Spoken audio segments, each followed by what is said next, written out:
ರಾಜ್ಯ ಕಾಂಗ್ರೆಸ್ನಲ್ಲಿ ನಿಜವಾಗಿಯೂ ಏನಾಗ್ತಾ ಇದೆ? ಬಿಜೆಪಿ ಟೀಕೆ ಮಾಡೋದಕ್ಕೆ ಕಾಂಗ್ರೆಸ್ ಪಕ್ಷನೇ ಸ್ವತಃ ಅವಕಾಶವನ್ನ ನೀಡ್ತಾ ಇದೆಯಾ? ಡಿಕೆ ಶಿವಕುಮಾರ್ ಇಲ್ಲದೆ ಇರುವಾಗ ಸತೀಶ್ ಜಾರಕಿಹೊಳಿ ಅವರು ಔತಣಕೂಟದಲ್ಲಿ ಸಿದ್ದರಾಮಯ್ಯ ಪಾಲ್ಗೊಂಡಿದ್ರಲ್ಲಿ ತಪ್ಪಿದೆಯಾ? ನಿಜವಾಗಿಯೂ ಔತಣಕೂಟದ ಸಭೆಯಲ್ಲಿ ಚರ್ಚೆ ಆಗಿದ್ದೇನು ಹಾಗಾದ್ರೆ? ಅದು ಸಿದ್ದರಾಮಯ್ಯ ಅವರ ಕುರ್ಚಿಯನ್ನ ಭದ್ರಗೊಳಿಸುವಂತ ತಂತ್ರದ ಭಾಗವಾಗಿತ್ತಾ? ಸಿದ್ದರಾಮಯ್ಯ ರಾಜಕೀಯ ತಂತ್ರಗಾರಿಕೆ ನಡೆಸ್ತಾ ಇದ್ದಾರೆ ಅನ್ನುವಂತಹ ಬಿಜೆಪಿ ಮಾತಿನಲ್ಲಿ ಸತ್ಯ ಇದೆಯಾ?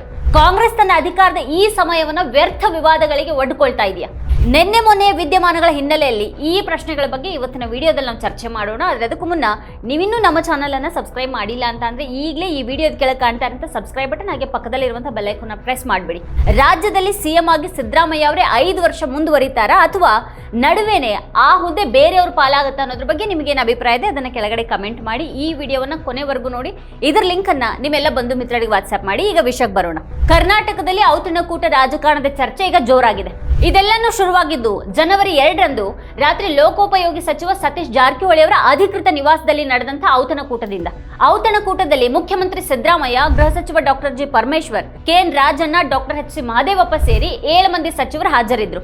ಇದ್ರ ಜೊತೆಗೇನೆ ಒಟ್ಟು 35 ಮಂದಿ ಶಾಸಕರು ಕೂಡ ಭಾಗವಹಿಸಿದ್ರು ಅಂತ ವರದಿಗಳು ಹೇಳ್ತಾ ಇವೆ. ಸಂಪುಟ ಸಭೆಯ ಬಳಿಕ ಸಚಿವರ ಅಧಿಕೃತ ನಿವಾಸದಲ್ಲಿ ಔತಣಕೂಟವನ್ನು ಆಯೋಜಿಸಲಾಗಿತ್ತು. ಕೆಪಿಸಿಸಿ ಅಧ್ಯಕ್ಷರ ಸ್ಥಾನದ ಬದಲಾವಣೆ ಹಾಗೂ ಹೆಚ್ಚುವರಿ ಡಿಸಿಎಂ ಹುದ್ದೆ ಸೃಷ್ಟಿ ಚರ್ಚೆ ನಡುವೆನೆ ಡಿಕೆ ಶಿವಕುಮಾರ್ ವಿದೇಶ ಪ್ರವಾಸದಲ್ಲಿರುವಾಗ ಈ ಔತಣಕೂಟ ನಡೆದಿರೋದು ತೀವ್ರ ಕುತೂಹಲವನ್ನ ಮೂಡಿಸಿದೆ.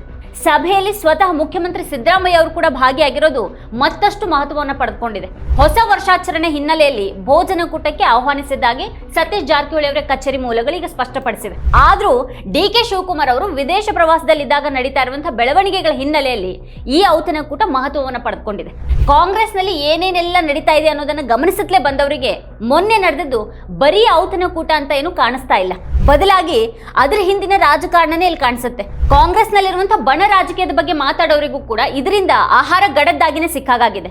ಸುದ್ದಿ ಆಗ್ಲಿ ಅಥವಾ ಸದ್ದು ಮಾಡ್ಲಿ ಅಂತಾನೆ ಡಿಕೆ ಶಿವಕುಮಾರ್ ಅವರ ಅನುಪಸ್ಥಿತಿಯಲ್ಲಿ ಇಂಥದೊಂದು ಔತಣಕೂಟದ ವ್ಯವಸ್ಥೆಯನ್ನ ಮಾಡಲಾಗಿತ್ತ. ಬಿಜೆಪಿ ಅಂತೂ ಇದನ್ನ ಬಹಳ ದೊಡ್ಡದು ಮಾಡಿದೆ. ಅದಕ್ಕೆ ಕಾಂಗ್ರೆಸ್ ಒಡಕಿನ ವಿಚಾರ ಕಂಡ್ರೆ ಸಾಕು, ತನ್ನ ಮನೆ ಅಂಗಳದ ಹೊಲಸನ್ನೆಲ್ಲ ಮರೆತು ಹಾ ಹೋಹೋ ಅಂತ ಹೇಳುತ್ತೆ. ಈಗಲೂ ಅದೇ ಆಗಿದೆ. ಈ ವಿದ್ಯಮಾನದ ಬಗ್ಗೆ ಅದು ಆಡ್ಕೊಳ್ಳುವಷ್ಟು ಆಡ್ಕೊಳ್ತಾ ಇದೆ, ಏನೇನೋ ವ್ಯಾಖ್ಯಾನಗಳನ್ನ ಮಾಡ್ತಾ ಇದೆ. ಸಿದ್ದರಾಮಯ್ಯ ಮತ್ತೆ ಡಿಕೆ ಶಿವಕುಮಾರ್ ನಡುವಿನ ಕುರ್ಚಿ ಗುದ್ದಾಟ ರಾಜ್ಯದ ಜನರಿಗೆ ಪುಕ್ಕಟ್ಟೆ ಮನರಂಜನೆಯನ್ನ ಒದಗಿಸ್ತಾ ಇದೆ ಅಂತ ಬಿಜೆಪಿ ವ್ಯಂಗ್ಯಾಡಿದೆ. ಇಲ್ಲಿ ಸೂಕ್ಷ್ಮವಾಗಿ ನೋಡಿದ್ರೆ ಬಿಜೆಪಿಯ ಟ್ವೀಟ್ ಡಿಕೆ ಶಿವಕುಮಾರ್ ಪರ ಅನುಕಂಪವನ್ನು ಹಾಗೆ ಸಿದ್ದರಾಮಯ್ಯ ಬಣದ ಬಗ್ಗೆ ವಿರೋಧವನ್ನು ವ್ಯಕ್ತಪಡಿಸಿದಂತೆ ಕಾಣಿಸ್ತಾ ಇದೆ. ಬಿಜೆಪಿ ಟ್ವೀಟ್ ನಲ್ಲಿರುವಂತಹ ಕೆಲವು ಅಂಶಗಳನ್ನು ನಾವಿಲ್ಲಿ ಗಮನಿಸೋದಾದ್ರೆ, ಮೊದಲನೇದಾಗಿ ಸಿದ್ದರಾಮಯ್ಯ ಅವರನ್ನ ಒಪ್ಪಂದದ ಪ್ರಕಾರ ಕೆಳಗಿಳಿಸೋದಕ್ಕೆ ಡಿಕೆ ಶಿವಕುಮಾರ್ ಅವರು ನ್ಯಾಯಸಮ್ಮತ ಹೋರಾಟವನ್ನ ನಡೆಸ್ತಾ ಇದ್ರೆ ಡಿಕೆಶಿ ಅವರನ್ನ ಸಿಎಂ ಗದ್ದುಗೆಗೆ ಏರೋದಕ್ಕೆ ಬಿಡೋದೇ ಇಲ್ಲ ಅಂತ ಸಿದ್ದರಾಮಯ್ಯ ಬಣ ಟೊಂಕ ಕಟ್ಟಿ ನಿಂತಿದೆ. ಎರಡನೇದು, ಡಿಕೆಶಿ ಅವರು ರಾಜ್ಯದಿಂದ ಹೊರಗಿರುವಂತಹ ಸಂದರ್ಭವನ್ನ ನೋಡಿಕೊಂಡು ಸಿದ್ದರಾಮಯ್ಯ ಬಣದ ಸಚಿವರು ಔತಣಕೂಟದ ನೆಪದಲ್ಲಿ ಒಟ್ಟು ಸೇರಿ ಡಿಕೆ ಶಿವಕುಮಾರ್ ಅವರ ವಿರುದ್ಧ ಮಸಲತ್ತನ್ನು ಆರಂಭಿಸಿದ್ದಾರೆ. ಮೂರನೇದು, ಸ್ವತಃ ಸಿದ್ದರಾಮಯ್ಯ ಅವರೇ ಭಿನ್ನಮತೀಯರ ಸಭೆಯಲ್ಲಿ ಭಾಗಿಯಾಗುವ ಮೂಲಕ ಕಾಂಗ್ರೆಸ್ ಸರ್ಕಾರದಲ್ಲಿ ಏನೇನೂ ಸರಿ ಇಲ್ಲ ಅನ್ನೋದನ್ನು ಒಪ್ಪಿಕೊಂಡಿದ್ದಾರೆ. ನಾಲ್ಕನೇದಾಗಿ, ಡಿಸಿಎಂ ಆಗಿರುವಂತಹ ಡಿಕೆ ಶಿವಕುಮಾರ್ ಅವರನ್ನ ಕೆಪಿಸಿಸಿ ಅಧ್ಯಕ್ಷ ಸ್ಥಾನದಿಂದ ಕೆಳಗಿಳಿಸಿದ್ರೆ ದುರ್ಬಲಗೊಳಿಸಬಹುದು ಅನ್ನೋದು ಸಿದ್ದರಾಮಯ್ಯ ಬಣದ ಲೆಕ್ಕಾಚಾರ ಆದ್ರೆ, ಸಿಎಂ ಮಾಡೋವರೆಗೂ ಕೆಪಿಸಿಸಿ ಅಧ್ಯಕ್ಷ ಸ್ಥಾನವನ್ನ ನಾನು ಬಿಟ್ಟುಕೊಡೋದಿಲ್ಲ ಅನ್ನೋದು ಡಿಕೆಶಿ ಅವರ ರಣತಂತ್ರ. ಐದನೇದು, ಅಧಿಕಾರ ರಾಜಕಾರಣವನ್ನೇ ತಮ್ಮ ಪರಮ ಧ್ಯೇಯವನ್ನಾಗಿ ಮಾಡಿಕೊಂಡಿರುವಂತಹ ಕಾಂಗ್ರೆಸ್ ನಾಯಕರಿಗೆ ಅಭಿವೃದ್ಧಿ ರಾಜಕಾರಣ ಅಂತಂದ್ರೆ ಅಲರ್ಜಿ. ಹೀಗಾಗಿ ಒಬ್ಬರ ವಿರುದ್ಧ ಮತ್ತೊಬ್ಬರು ಕತ್ತಿ ಮಸಿತ ಕಾಲಹರಣ ಮಾಡ್ತಾ ಇದ್ದಾರೆ.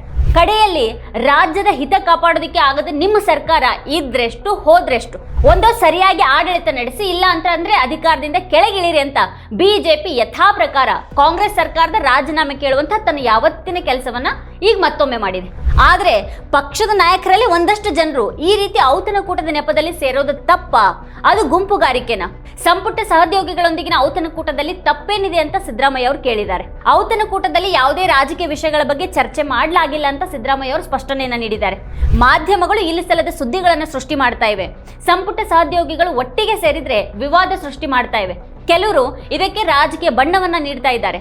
ಔತಣಕೂಟ ನಡೆಸೋದ್ರಲ್ಲಿ ತಪ್ಪೇನಿದೆ ಅಂತ ಪ್ರಶ್ನೆ ಮಾಡಿದ್ದಾರೆ. ನಮ್ಮಿಂದ ಕಾಂಗ್ರೆಸ್ ಅಧ್ಯಕ್ಷರನ್ನ ಬದಲಾಯಿಸೋದಿಕ್ಕೆ ಸಾಧ್ಯ ಇದೆಯಾ? ಈ ಕುರಿತ ನಿರ್ಧಾರ ಕಾಂಗ್ರೆಸ್ ಹೈಕಮಾಂಡ್ ಬಿಟ್ಟದ್ದು ಅಂತ ಹೇಳೋ ಮೂಲಕ ಕೆಪಿಸಿಸಿ ಅಧ್ಯಕ್ಷ ಹುದ್ದೆ ಚರ್ಚೆಯಾಗಿದೆ ಅನ್ನುವಂಥ ಒಂದು ಗುಮಾನಿಗೆ ಸಿದ್ದರಾಮಯ್ಯ ಅವರು ಉತ್ತರ ನೀಡಿದ್ದಾರೆ. ಆದ್ರೆ ಇದನ್ನ ಬಿಜೆಪಿ ನೋಡುವಂತ ಒಂದು ದೃಷ್ಟಿನೇ ಬೇರೆ. ಸಿದ್ದರಾಮಯ್ಯ ಅವರ ವಿರುದ್ಧ ಕಾಂಗ್ರೆಸ್ನಲ್ಲಿನೇ ಯುದ್ಧ ನಡೀತಾ ಇದೆ. ಇದೇ ಕಾರಣಕ್ಕೇನೆ ಸಚಿವ ಸತೀಶ್ ಜಾರಕಿಹೊಳಿ ಅವರ ಮನೆಯಲ್ಲಿ ಔತಣಕೂಟವನ್ನು ಆಯೋಜಿಸುವ ಮೂಲಕ ಸಿದ್ದರಾಮಯ್ಯ ರಾಜಕೀಯ ದಾಳ ಉರುಳಿಸಿದ್ದಾರೆ ಅಂತ ಬಿಜೆಪಿ ರಾಜ್ಯ ಘಟಕದ ಅಧ್ಯಕ್ಷ BY ವಿಜಯೇಂದ್ರ ಹೇಳಿದ್ದಾರೆ. ತಮ್ಮ ಸ್ಥಾನವನ್ನು ಉಳಿಸಿಕೊಳ್ಳೋದಿಕ್ಕೆ ಸಿದ್ದರಾಮಯ್ಯ ರಾಜಕೀಯ ತಂತ್ರಗಾರಿಕೆಯನ್ನು ನಡೆಸ್ತಾ ಇದ್ದಾರೆ ಅನ್ನೋದು ವಿಜಯೇಂದ್ರ ಅನುಮಾನ. ಇದೆಲ್ಲದರ ನಡುವೆ ಸತೀಶ್ ಜಾರಕಿಹೊಳಿ ಅವರು ಸ್ಪಷ್ಟನೆಯನ್ನು ನೀಡಿದ್ದಾರೆ. DK ಅವರನ್ನ ಬಿಟ್ಟು ನಾವು ಸಭೆ ಮಾಡಿಲ್ಲ, ಅದು ರಹಸ್ಯ ಸಭೆ ಅಲ್ಲ, ಎಲ್ಲರೂ ಕೂಡೇನೆ ಸಭೆ ಮಾಡಿದ್ದು, ಅದು ಊಟದ ಸಭೆಯಾಗಿತ್ತು ಅಂತ ಹೇಳಿದ್ದಾರೆ. ಸಭೆಯಲ್ಲಿ KPCC ಅಧ್ಯಕ್ಷರ ಬದಲಾವಣೆ ಅಥವಾ ಹೆಚ್ಚುವರಿ DCM ಹುದ್ದೆ ಸೃಷ್ಟಿಸುವಂತಹ ಚರ್ಚೆಗಳು ನಡೆಸಿಲ್ಲ, ಸಚಿವ ಸಂಪುಟದ ವಿಸ್ತರಣೆಯೂ ಕೂಡ ಇಲ್ಲ ಅಂತ ಅವರು ಸ್ಪಷ್ಟನೆಯನ್ನು ನೀಡಿದ್ದಾರೆ. ಇದೆಲ್ಲಾ ಗೊಂದಲ ಆಗ್ತಾ ಇರೋದು DCM ಹೊರದೇಶಕ್ಕೆ ಹೋಗಿದ್ದಂತ ಹಿನ್ನೆಲೆಯಲ್ಲಿ ಅಂತ ಶಾಸಕ ಬೇಳೂರು ಗೋಪಾಲಕೃಷ್ಣ ಅವರು ಹೇಳಿದ್ದಾರೆ. ಊಟಕ್ಕೆ ಕರೆದಿದ್ದಾರೆ ಅಂತ ಸಹಜವಾಗಿಯೇ ಹೋಗಿದ್ದಾರೆ. ರಾಜ್ಯದಲ್ಲಿ CM ಬದಲಾವಣೆ ವಿಚಾರ ಚರ್ಚೆಯಲ್ಲಿರೋದ್ರಿಂದ ಮತ್ತೆ DCM ವಿದೇಶಕ್ಕೆ ಹೋಗಿದ್ರಿಂದಾಗಿ ಈ ರೀತಿಯೆಲ್ಲ ಗೊಂದಲ ಉಂಟಾಗಿದೆ ಅಂತ ಬೇಳೂರು ಹೇಳಿದ್ದಾರೆ. ವಿಜಯೇಂದ್ರಗೆ ಇನ್ನೂ ಎಳೆ ವಯಸ್ಸಿನ ಹಿನ್ನೆಲೆಯಲ್ಲಿ ಏನೇನೋ ಮಾತಾಡ್ತಾ ಇದ್ದಾರೆ.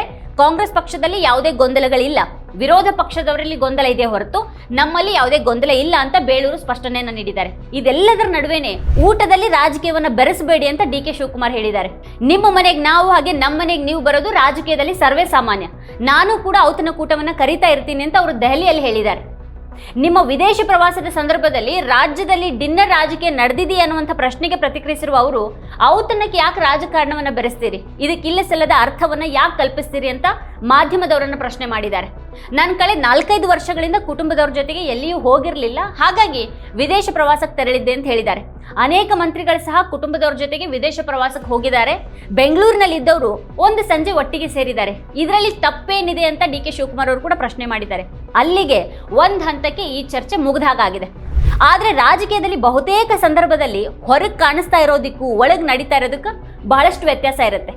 ಹಾಸನ ಸಮಾವೇಶದ ಹೊತ್ತಿನಲ್ಲಿಯೂ ಕೂಡ ಸಿದ್ದರಾಮಯ್ಯ ಮತ್ತು DK ಶಿವಕುಮಾರ್ ಬಣಗಳ ನಡುವಿನ ಸಂಘರ್ಷ ಅದು ಅನ್ನುವಂತೆ ಬಣ್ಣಿಸಲಾಗಿತ್ತು.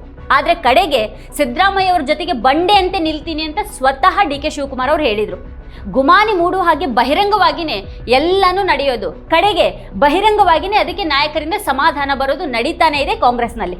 ಈಗಲೂ ಕೂಡ ಊಟದಲ್ಲಿ ರಾಜಕೀಯವನ್ನು ಬೆರೆಸಬೇಡಿ ಅಂತ ಹೇಳೋ ಮೂಲಕ DK ಶಿವಕುಮಾರ್ ಅವರೇ ಈ ಚರ್ಚೆಗೆ ಒಂದು ಫುಲ್ ಸ್ಟಾಪ್ ಇಡೋದಕ್ಕೆ ನೋಡ್ದಾಗಿದೆ. ಆದರೆ ಇಲ್ಲಿ ಪ್ರಶ್ನೆ ಇರೋದು, ಯಾಕೆ ಕಾಂಗ್ರೆಸ್ಗೆ ಈ ರೀತಿ ಅನಗತ್ಯವಾಗಿ ವಿಪಕ್ಷದವ್ರ ಬಾಯಿಗೆ ಬೀಳುವಂತ ನಡೆಯ ಅಗತ್ಯ ಇದೆ ಅನ್ನೋದು.